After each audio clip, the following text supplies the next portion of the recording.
uma certa sensação de espera em relação aos desdobramentos futuros, uma vez que houve uma realocação, uma redistribuição de tropas russas, e vamos ver o que os próximos dias podem reservar. O Hugo Rodrigues está fazendo uma colocação interessante, inclusive em relação a esse aspecto econômico, que agora há pouco a gente suscitou, e eu estava vendo um mapa, não sei se você confirma essa informação, que muitas plantações importantes, muitos commodities que a priori seriam exportados pelos ucranianos, estariam no limite da margem leste ou na margem leste, aonde os conflitos devem se concentrar nesse momento.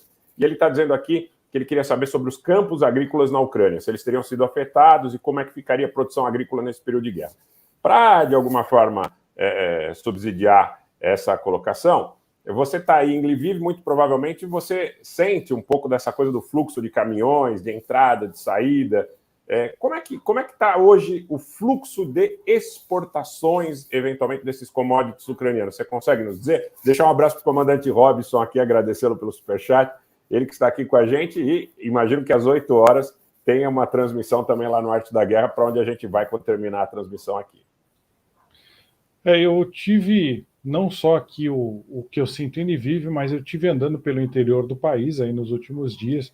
Eu tive nas áreas de exportação, nas áreas de produção agrícola para exportação, e eu levantei algumas informações. A primeira delas é que os agricultores, a Ucrânia ela é um grande celeiro, isso ela é muito parecida com o Brasil, é um grande celeiro de exportações. Os principais produtos de exportações na área do agronegócio ucraniano são o trigo. O trigo aí, ele é o carro-chefe, ele é o 6º maior produtor mundial de trigo. Você tem uma grande produção de cevada, você tem uma grande produção de óleo de girassol, ou seja, o óleo de cozinha, né, aquele usado para cozinhar. E esse cevada, trigo, girassol são os grandes grãos, aí, os grandes carros-chefes nessa área. E você também tem uma grande produção local de frutas, de verduras para o mercado interno. O que aconteceu é que quando começou a guerra, os agricultores já tinham plantado a safra de trigo de inverno, ou seja, eles chamam de trigo de inverno, então não tinha como mudar muito essa história. Inclusive até o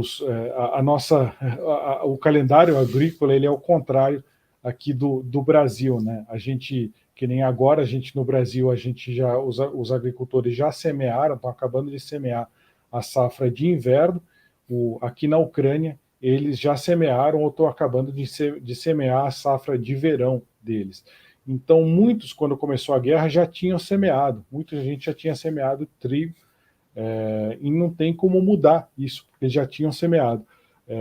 E os que não tinham semeado, eles pararam de plantar grãos para exportação e começaram a plantar batata, cenoura, para abastecer o mercado interno durante essa guerra. Eles estão vendo que é uma coisa que vai demorar. Então, quem não tinha plantado, começou a plantar para a produção interna, mas uma grande parte dos agricultores já tinham semeado para a safra de verão, e não tem como mudar isso. Agora eles vão ter que colher. E, na verdade, a Ucrânia já tem os estoques de grãos aqui, o equivalente a 3 anos ao que eles consumiriam de grãos. Então a gente vê claramente que é uma produção que seria para exportação. Só que a grande maioria dessa exportação ela sairia pelos portos ucranianos, e como isso está fechado, essa exportação está guardada dentro dos silos da Ucrânia.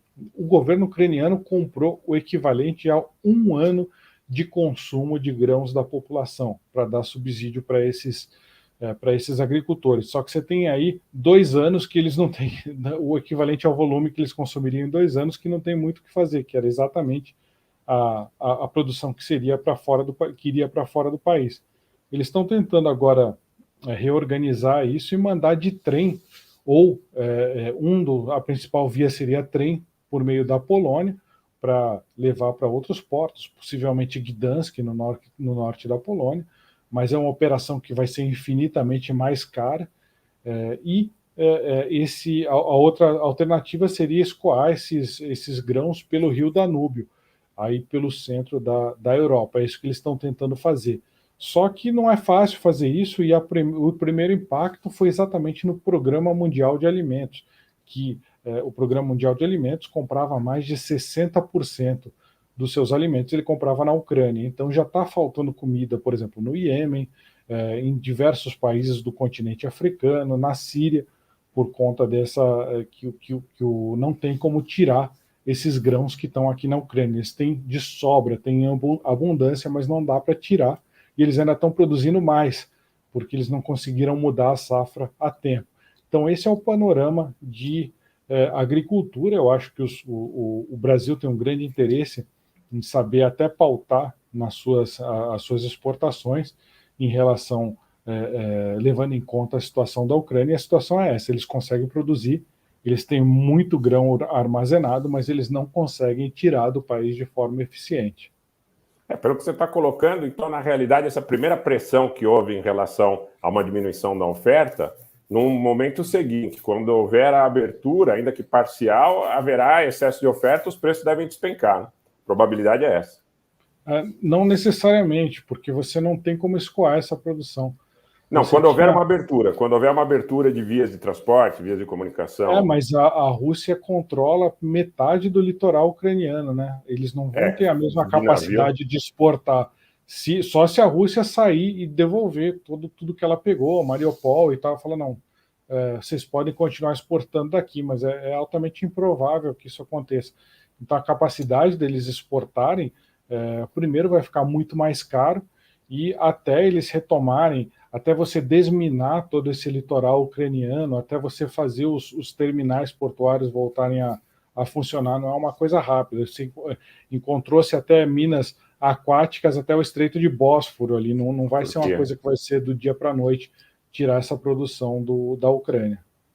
Eles vão precisar, inclusive, eventualmente, dependendo do resultado da guerra, construir novas infraestruturas, talvez, como você falou, por via pelos rios, por via fluvial, por via rodoviária, por via ferroviária, enfim, talvez seja um novo desenho